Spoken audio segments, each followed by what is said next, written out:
ડેસરમાં ગેરકાયદે ખનન દરમિયાન દુર્ઘટના સર્જાઈ છે। માટીની ભેખડ ધસી પડતા 2 કામદારના મોત નીપજ્યા છે। હિટાચી ઓપરેટર અને ટ્રક કંડક્ટર માટી નીચે દટાઈ ગયા છે। ઘટના બાદ ખનન માફિયાઓ સ્થળ પરથી ફરાર થયા। ઘાયલોને પણ સમયસર સારવાર માટે ન લઈ જવાયા। મૃતકોના પરિવારજનોએ જવાબદારો સામે કાર્યવાહીની માંગ કરી છે। ડેસર પોલીસ દ્વારા સમગ્ર મામલે કાર્યવાહી શરૂ કરાઈ છે। વિસ્તારમાં લાંબા સમયથી ખનન ચાલતું હોવાની પણ ચર્ચા છે।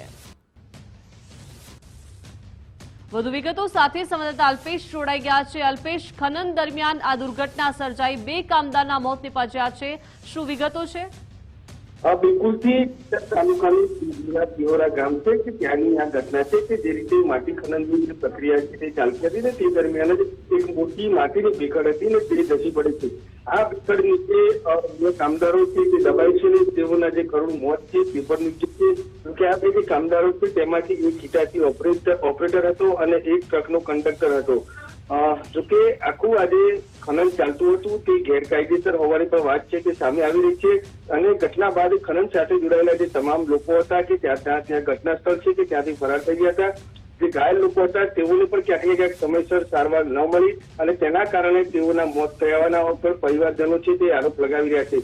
જોકે મૃતકના જે પરિવારજનો છે તેમણે પણ આ જે જવાબદાર જે લોકો છે તેમની સામે કાર્યવાહી કરવાની માંગ કરી છે, કારણ કે ખનીજ વિભાગ ની નિગરાની હેઠળ જ આખું આજે બેરોકટોક ખનન ચાલતું હતું તેવું પણ જે પરિવારજનો છે તે કહી રહ્યા છે।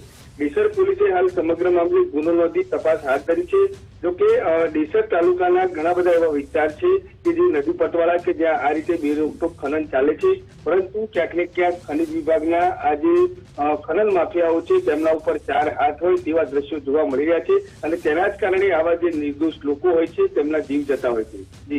જી આભાર અલ્પેશ, વિગત સાથે જોડાયા તે બદલ।